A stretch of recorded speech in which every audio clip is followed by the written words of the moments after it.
Welcome to Launch Code, a premier business podcast, starring Evan Hafer, Matt Best, and Jared Taylor.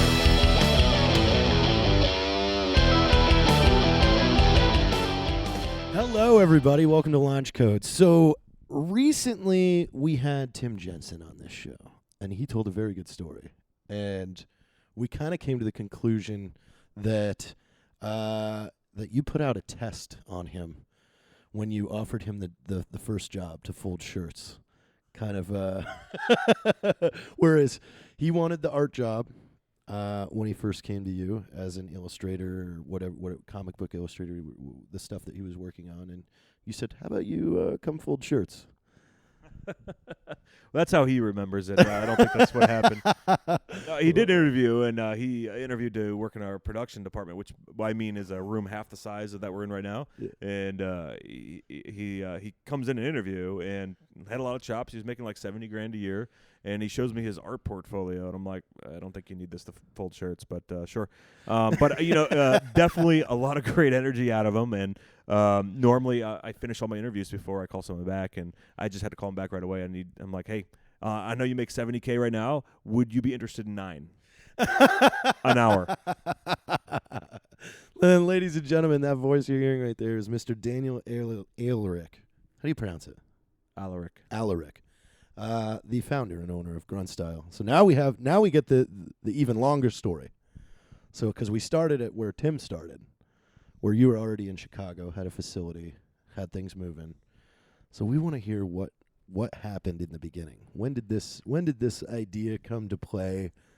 How did it spark? Matt and I last week just did a show on where Art 15 came from and kind of dug back into, the wheres and whys. I mean, from 2008 to essentially 2011, the space was wide open. All you had was Ranger Up. And they were producing their blog and a few funny videos here and there. And that was always, to us, that was kind of our staple of, who we wanted to go after and kind of be at that level. Yeah, they were the gold standard, definitely. So where did it start? It was while I was still a drill sergeant down at Fort Benning, and my wife turned to me as I was getting asked to extend for another year down there. I asked her, "Are you okay with this?" Because she stayed in Chicago with our baby at the time, and she said, "Sure, if you stay down there, we'll make sure that we're not here when you get back." So I was like, "Okay, let me think about what we're doing next." So I started thinking about my next job, and as infantry drill sergeant, so many career opportunities for you when you get out. So I mean, I was thinking, should I go back to school? Need that wall knocked down? No. Well, Blart Mall Cop just came out recently, and that honestly looked like my career options at the time. So, and the other part of me didn't want to leave the military. I absolutely love the culture of pride, patriotism, etc. And I was afraid of losing that when I got out. So I thought, what if I could take that with me? So essentially, plus my family needed to eat. So I said, what if I made it my mission to spread that pride and patriotism, that culture that we have in the military, to every home in America? So I had about $1,200, made a bunch of T-shirts down in Columbus, Georgia, threw in the back of my car, and I just started driving around the country. Just driving around. Well, I would coordinate with MMA shows. I'd go to flea markets, county fairs. Just set up a table. I'd set up a table, military bases, whatever. What was your first designs? Oh, they were hideous. They're really bad. I made 6. I still have one of the original ones. I never sold. It was just one of my tests. And I think I went to like Custom Ink or one of those things and got some garbage direct-to-garment printer and shirts, which that technology was bad at the time. And it was like the infantryman's creed on a super boot shirt. But I think I got a couple of my first ones still hanging around somewhere. And so, setting up these booths and everything like that, like what was the initial reception? Because I mean, this is pre-online. Like, yeah, you're going out and sitting there like, hey, you want a T-shirt? Yeah, it was the last week of November 2009 when we did our first sale, and by we I mean me. And I set up a 6-foot table, and I made $3,000 in 2 hours.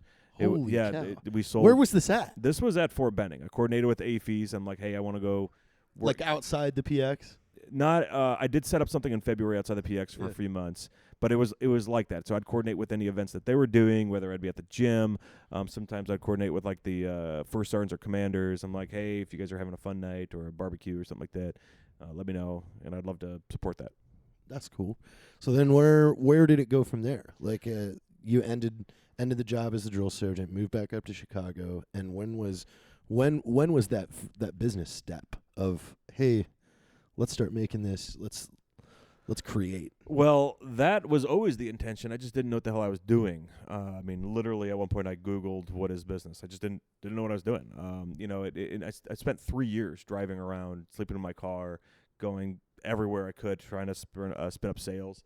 I remember the first time I got an online order from someone I didn't know. It was really exciting. I'm like, okay, wait, that's not my aunt, that's not my cousin. Oh my gosh, I don't know this person. This is amazing. And I'm trying to troll them. I'm like, where? What was your first software that you used for the online store? Because I remember my first e-commerce store was a Yahoo like plug and play store. Oh yeah, that's awesome. Mine was so I had a little front end development background from high school. So I programmed mostly myself from a platform called OS Commerce. I'm pretty sure it's nearly extinct now. But I built that. If you go to what is it? What's the web page time machine? You know what I'm talking about, the website? Yeah, the one that will go back in time. Yeah. Oh, Wayback Machine. That's what it is. Yeah. You could still see some remnants of it in the framing of it. It's pretty hideous. Yeah, back when websites had frames and you had frames and tables, and it was bad. There's no response. So yeah, what year did you put it online? Did you say, okay, this should probably live in a website to alleviate from you having to drive around, or was that kind of the plan? Or it was always on a website. The problem is nobody knew about it. So I had a brilliant idea. I took the very little money I had and I bought this billboard right outside of Fort Benning on the gate to the main gate. It was like on exit 4. So if you imagine the main gate's exit 0, this is on exit 4. So 4 miles going into the gate, and nobody stopped anywhere between those two. It's all pawn shops and divorce courts. So I put this awesome billboard up there. Spent $1,000 a month on this thing, which was more money than I can afford. But I'm like, I'm gonna make so much money that it's just going to basically rain once I put that sign up there. Everyone's going to go to the website because all these graduations, you have Ranger School, Airborne School, all the infantry basic training. It's going to be awesome. I don't think anyone ever went to our store at all. Nearly bankrupt us. It was really bad. I was 6 months behind on something that was $1,000 a month. Oh, so you ran it for 6 months? I pulled it off.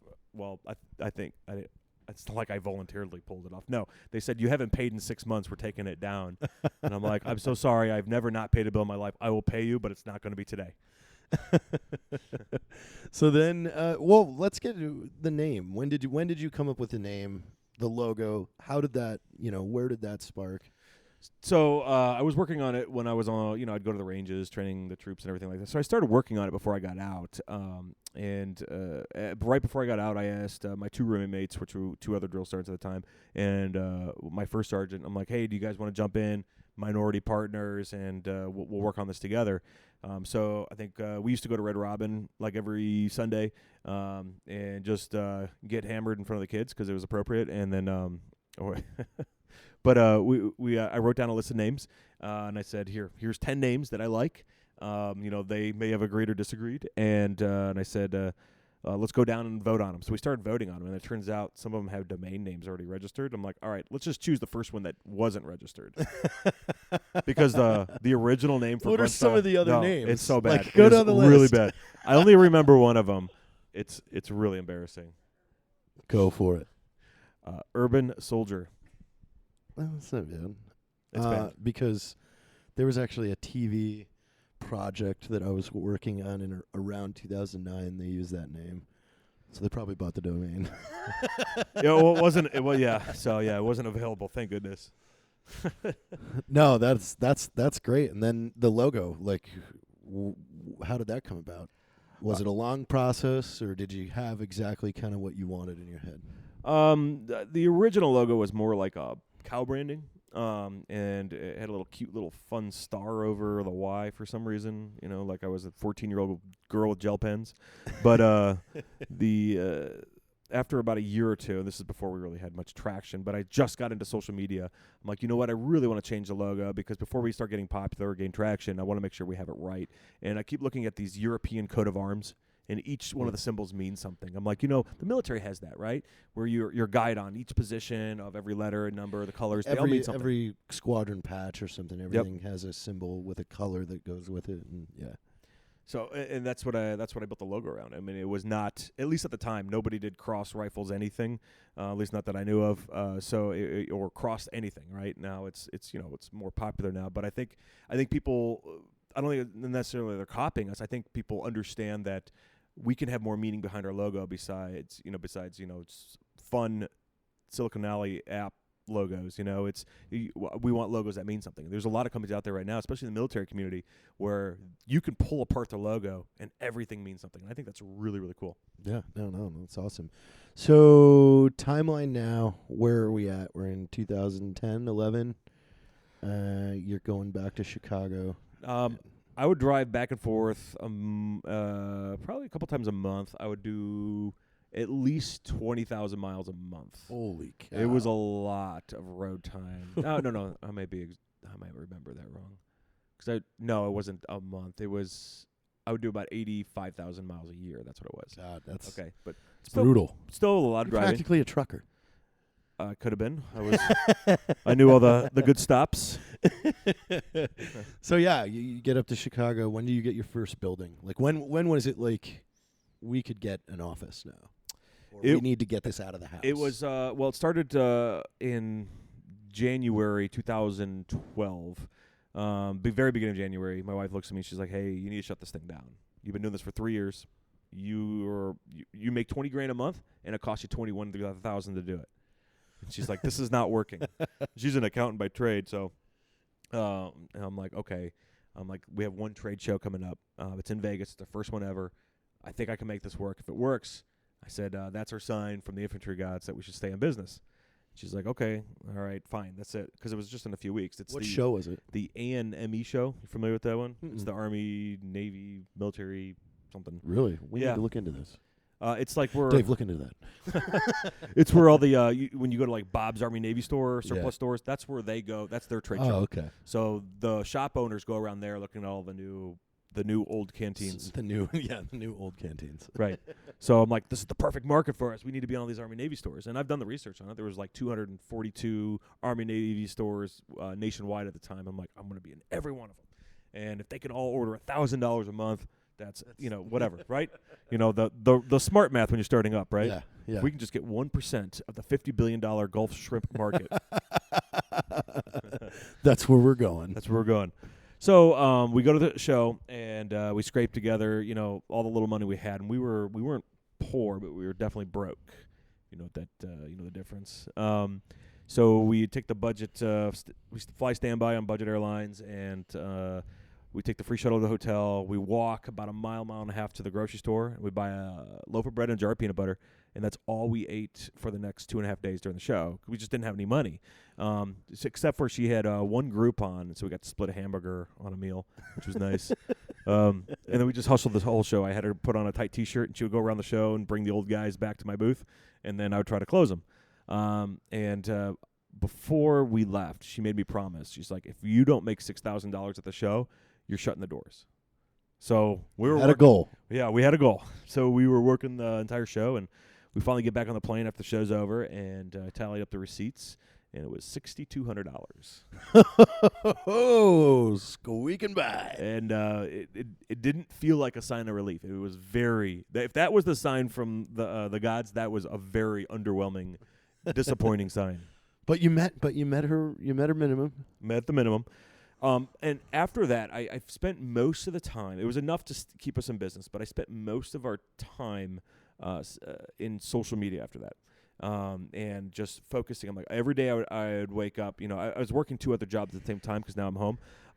I would say, okay, today I'm not going home until I get 20 email addresses and get X amount of Facebook fans. Facebook fans mattered at the time. Yes. I mean, that was a big deal. Like, it's huge. 1,000 was was a big deal. I remember 10,000 was a big deal. I remember when we hit 6,000 fans, I made a Grunt Style Legion T-shirt just in honor of that because I thought we were so huge. I was in the Guard at the time, and the Illinois Guard. And I'm like, I got more fans than your brigade, buddy. Yeah, I remember like that mattered, right? Linking up with Funker 530 way early on. They were about 7,000 fans, and they had posted me up on there in like 2000, late 11, early 12. That's a lot of fans back then. I'm fucking famous. 7,000 fans. Yeah, man, my picture was got 400 likes. Everybody knows me now. But that's how it was. The organic reach back impressive. Then. You had 7,000 fans. You post something, 7,000 people would see it. 10 people on the internet that had 1 million Facebook fans. It was Skittles was one of them. And like Beyonce. Yeah. Or Lady Gaga, I think at the time. Yeah. And that was it. It was like oh, there's and really it's funny if you think about the psychology back then. You'd get intimidated by a big page or somebody that had 100,000. You're like, whoa. And that was kind of what me and Matt were talking about. It's like at that time period, the most famous personality in the firearm industry was Chris Costa. He was the first dude, like actual personality, firearms instructor to reach 100,000 followers. And that's why he was loaded with all these sponsor deals, because he was like the most popular dude on the internet at the time. Even up to 2013, I mean, somebody with 1 million fans can get $20,000-$30,000 a month in just sponsorships. Oh, it's easily. with one sponsor. It was insane. So yeah, so you would just say, set yourself milestones every day. And that's I figured out. I was very early on the pictures memes. Right, yes. That before memes really kind of took off. So and it's just watching trends. I talked to a couple other buddies that were listening to the jokes and things like that. That's it. And my whole goal was like, I want to make something that someone wants to say hell yeah, click share, because they want to say this is me. And so I just kept focusing on that, growing the page, and we started growing, almost doubling every month for the next 12 months. So it went from 6,000 a month. By I think December that year, we did $64,000 in December, just 1 month, which was life changing at the time for us. Yeah, no, and then where's it go from there? So it was a few months earlier than that. That's when my wife turned to me. We were in this apartment it was the three of us. It was about the size of the room we're in right now, probably a little bit smaller. And my wife looked at me. She's like, hey, listen, you got a lot of boxes here. You're heat pressing your T-shirts at night, watching reruns of Judge Judy while you're still having another job. Quit your job and then go get a place. That year, I stopped into 9 Line too, and it was 2 heat presses in a tiny building right off the freeway. Like, yeah, yeah, they were. Yeah. Oh, here we are. Heat presses were. That's a funny story too. How I got into that, because I didn't want to make anything. But one of my old drill sergeant buddies, his brother called me from Texas, and he's like, "Hey, I know you do custom shirts. Can you make something for my crew, for my softball team?" I'm like, "Sure." And he wanted individual numbers, and so it's all vinyl. And I called around. I did the artwork, and nobody wanted to take the order from me, so I couldn't sub it out. Yeah. So I'm like, well, forget it. I'm just going to go buy my own heat press and do it. And I priced it out, and I'm like, ugh, he's never going to buy it, because I wanted to at least cost out. I didn't want to make money, but at least cover the equipment. And it turned out to be like $40 a shirt. So I called him up. I'm like, hey, man, it's $40 a shirt. He's like, okay, here's my card. And that's how we got started. Holy cow. And so then where? So then 2012, we started with 2 people, both part-time. Someone doing shipping and customer service, which was one like bedroom size room, and then the production, which is kind of the hallway, and then I had my office. And then we just started growing. We went, from 2 part-timers to 6 full-timers to, new offices, and they just kept growing month after month after month. I think we moved probably 1, 2, 3, 4, 5, 6 times in 2.5 years. Wow. Just getting bigger. Just growing, yeah. And then so now as we crest into 2013, 14, 15, those are like the hot years. Like, this is when social media kind of turned on. It became culture to everybody, and now it was the race of getting eyeballs to your stuff.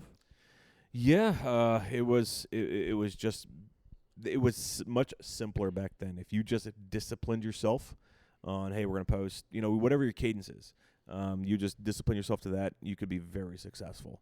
And converting was so easy then. Well, I think the organic reach in 2000, even 14, was you would still reach, 40% of your audience, 60% of your audience pretty easily. Now it's 1 or 2%. Yeah. It's brutal out there. Times are changing. I mean, I just I went to a $2 theater show the other day, and they had a Facebook commercial in there right before they showed put the movie on. And it was Pacific Rim 2. If you haven't seen it yet, yes, I have. Oh, it was good? That a great movie? Yeah, the acting, the script. They were that was surprising. Like, I like the first one though. A lot of people talk shit about the first one. I've seen the first one twice. It's entertaining. That's a Saturday afternoon movie. Yeah, it's enjoyable. And then the second one was good. Ooh, that was bad. You didn't like it? You liked it, dude. I like flashy fucking monster things. Like, I mean, I'm more simple. I'm a bit. So my son and I, who's 8, we went to Japan last year. We went on a Godzilla binge. Yeah, we must have saw like 20 of these really old, horrible Japanese movies, and they were all great. It's funny. Like, you got to add up all the Marvel movies and all these movies, and how many times and how many cities have we destroyed? All of them in the last 10 years. Nobody. Like, nothing's left. Like, when the Avengers get in a fight, like, you're causing an entire city getting destroyed. What I like is the anti-gun policies after the movies, because we don't want to support violence. Well, I have a hunch. Do you watch all the Marvel movies? I've seen all of them but the last Avenger one. Okay, so there's a very weird, almost like a forced narrative in the Marvel movies against AR-15s, and there's always this one line somewhere in the movie that highlights like so Winter Soldier, one of the guys says, they're mercenaries armed with AR-15s, so we know they're deadly. And then Black Panther, the beginning of it, there's 2 Vietnam style AR-15s on the table when they're gonna rob this bank that they're planning. In the new Thor, he has 2 Vietnam-style AR-15s, the Gatekeeper, and he's like, these are death machines. I got them in Texas. Like, so there's this. I think the writers are like, and literally, like, in Thor, like, the capstone of the movie when he comes back and saves the day, he grabs the 2 M16s and. Those were he had the ghost clips or the ghost gun clips or something. Just unlimited ammo. Yeah, that was great. Stole it from Rambo. Death machines. I kind of want to rip all those and start and cut that together and claim that it's a big conspiracy by, guaranteed traffic if you do that. That's good. I like it. Yeah. So then, when did it really launch off? Like you said, you had that $60,000 month in December, which December is always the best month. It is. Well, so I didn't have seasons back then. So I mean, this is when we really made an online presence. So I thought January, I'm like, okay, we're gonna go super depressed, but we kept growing. I mean, I think January that very next month we did 56,000. So it wasn't a drop much of it at all, even though it was seasonal. And February, every month after that was our best month ever. We just kept growing month after month after month. That's awesome. And then, so what, as you crest, where the highest point when you're in Chicago? How many people are working there? And then, what prompted the decision to move? Last June, I met with Tim and then Mike, who was our CMO at the time, and we were talking about, like, let's go through our 10-year before we finish our 1-year strategy. Let's figure out where we want to be in 10 years. So we were going through that, and our big decision was, okay, if we're going to establish ourselves as a significant brand and we really want to make an impact with culture, we got to be authentic. And to do that, we need to be the American brand. It's no longer Grunt Style, military and patriotic apparel. It's Grunt Style. We're the American brand. If Louis Vuitton is the French brand, Giorgio Armani is the Italian brand, we want to be the American brand, but we just don't want to be snobby and fancy. We want to be classic and cultured, which bomber jackets, pea coats, straight jeans, just T-shirts, just normal American stuff, but super high quality at a reasonable price. And to be authentic, we don't want to made them in Vietnam. We don't want to made them in China. I don't care if you want your stuff there. And if you can message me on Facebook on your Chinese-made iPhone saying that you only buy American, that's fine. That's the greatest. And I comment on someone. He's like, "This stuff was assembled in Mexico from American fabric one time." And this guy posted, he's like, "I'm never buying from you again." Blah blah blah. And he's like, "This is not made in America." And I just commented back, "Star sent from my iPhone." It's crazy. Well, what those people don't understand is try and get it made in America. And that's what we're trying to do. It's hard. It's so hard. There's a very hard problem in America when you have money that you want to give to somebody and they're going to return to you something on time and correct. There's a large it's almost extinct. I have called manufacturers and my conversation, because they just won't work with, they're just so slow. And I'm like, and I left a message with a VP of sales one time. I'm like, I want to give you money for your product. If you're interested in doing business like this, please call me. For your product on time, and I want it to work. Well, we didn't get that far in terms. Hey, that wasn't on the term sheet. So San Antonio, Texas made sense if we're gonna. We realized we have to open up our own factories, and we have to ship faster. So that means more fulfillment facilities. That means more factories, and I want to be close to where the action's going to be, not where it is. So I made the decision, and I was the first one to move back in August. We opened up our first factory 2 months ago. We're making awesome button-downs, all made in San Antonio, Texas. Oh, yeah. And we got plans for a gear factory, a footwear factory on the next 12 to 18 months. That's awesome. So let's talk about the future then. Like what's going on with the future of the events? What's going on with the future of this gear and things like that? I want to clothe you 7 days a week in any scenario, and the American brand. I like it. That's our future, and the reason why we do it. We want you to drink our coffee in the morning while you're getting your clothes on. That is a fact. And then the whiskey in the evening. You have a lot of fans in our building. That's awesome. Well, you guys launched your coffee last week. Oh, we did. I keep seeing they're feeding me the ads. I know. That's how we learned that. Our VP of marketing calls me up and he's like, "I think the coffee's live." I'm like, "Why do you say that?" He's like, "I'm seeing Facebook ads for it." I'm like, "Well, they got a good audience set."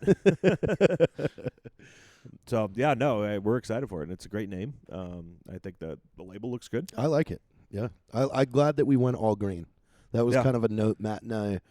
When we got the initial, where it was alternating, we're like, no, go full green. Go all green. Cool. Go green.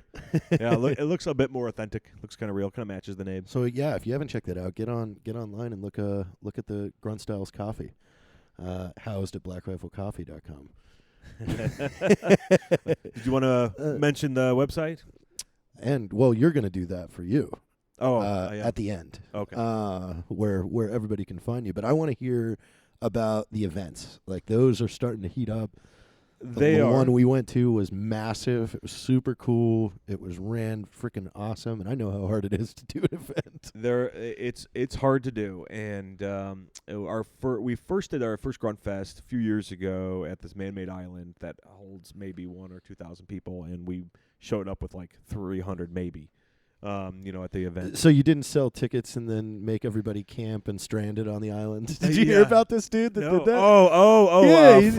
Firefest? Yeah, Firefly Fest or something like that. It's not Firefly. Like, ran away with $23 million. Yeah, they arrested him though. They got him up. They promised like really cool cabanas, and they gave him I think they gave him like an outhouse. They were like FEMA tents or something. They gave him instead.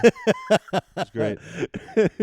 Secondhand FEMA tents. Yeah, I talked to the guys actually that they were first pitched to put on that event, and they're like, "Here's our budget. This is what we need," because they've already started selling tickets, and they like, "Hey, can you run the operations? Just make this all happen." And he looked at the budget, and he looked what he promised. He's like, "If you give me a 6x on that, sure," but they didn't charge enough at all, even though they were charging asinine amounts. He's like, "I can't put this together in 60 days. Can't bring 50 Cent out here for." No, well, all their money was in music.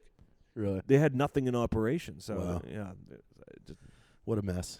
Yeah. Not Gruntfest, though. Nope. Gruntfest is ran way better. So first one's on an island. Yes, it was a lot of fun. It was bikini contest, tug of war, bathing suits. We need a bikini contest. I didn't win, if that's your next question. Oh, no. I think we just need one. Oh, okay. No, I just want to watch. But it's invite only. So the whole idea of events, and we do beer pong, golf events, Gruntfest obviously, and a couple others. But the whole point is we're so digital. Give us a way where we can get out in front of people, and then also we like to attract music talent that has a similarity in audience that we may not have access to. Hire that talent. They'll bring their fans. Now they're exposed to us, and we have more fans to market to. Yes. No, it's amazing. We're gonna plug in on a lot more Gruntfests. We got to do our joint one because we have a lot of music people. You do in our network, and we really have been looking for a way to kind of do something because it is hard. It's hard and it's expensive. Very expensive, and it only works at scale. I mean, you can run an excellent event with 300-400 people and lose your ass. Yeah. So I have an idea for you. I think sometime down the road, you and I need to take 30 days off. We get $1,000. We can't use any of our network, and we have 30 days to do 30x with a new brand and business that we come up with. Let's do it. I used to sell websites door to door. That would be a great video series. Yeah, you gotta get a crew. 30 days called Project Restart, like Project Reset, and that's it. We get $1,000. We don't know what we're doing. Spend it all on lottery tickets. We have 30 days to provide 30x. That would be fun. Do you know what, though? It would be a good exercise. If both of us walked away doing that, what would that tell the rest of the world? Get your ass out. If you you can. But that's the grand prize. The grand prize is we give the business to somebody. So they can sink it? No, how can everybody find you on social media? Really, it's just Grunt Style, anything to do with Grunt Style. Yeah, but what's your Instagram? They want to know you. Mm-hmm. Remember, we got to work on that. People need to know you. I know. So shy when it comes to that stuff. But you get up and give speeches at Gruntfest. It's for like 2 minutes. That's not shy, though. You're just yelling. All you're doing is yelling. Were you motivated? It's a formula. You got to say fuck 4 times. You get them to go, yeah. I do have a formula. It's you go Southern Baptist, and you have this crescendo that starts building. Oh yeah, and then you always have to force movement and force cheering. I always do a survey. You know how many Marines are. Yeah. You force people to get them to engage because now they're hooked. Now they're hooked, and then you build it up, splash, drop the mic. Yeah. So what's your Instagram? Daniel Alarik. All right. Well, everyone, that was the history of Grunt Style. If you want to check them out, we have a shirt on their website right now. Selling really hot. Gruntstyle.com. And the cool thing is, all the proceeds go to TAPS. Yes. Oh, talk about TAPS real quick. So TAPS, it's led by Bonnie, who's absolutely amazing. They're located in Washington, D.C. She lost her spouse in uniform about 2 decades ago, but since then she's built this phenomenal organization that helps Gold Star families. Basically, they've lost a family member while in service, whether it was overseas or in training, etc. And they help with mentorship. They do some financial support, but they really are able to walk them through, and they do such a good job with kids. I spent a weekend with their mentor group, and it's absolutely authentic and inspiring. Yeah, because we get hit up all the time for people that want vetted charities where they know that the money's they're going legit. to the cause. Absolutely, they're legit. So yes, we're doing a joint venture with Grunt Style where the profits are going to TAPS, and if you want to check them out, is it taps.org? Taps.org. Awesome. Well, thank you for being a guest today. Oh, thanks for having me over on your couch. Ladies and gentlemen, Daniel Alarik from Grunt Style. This is Launchpad.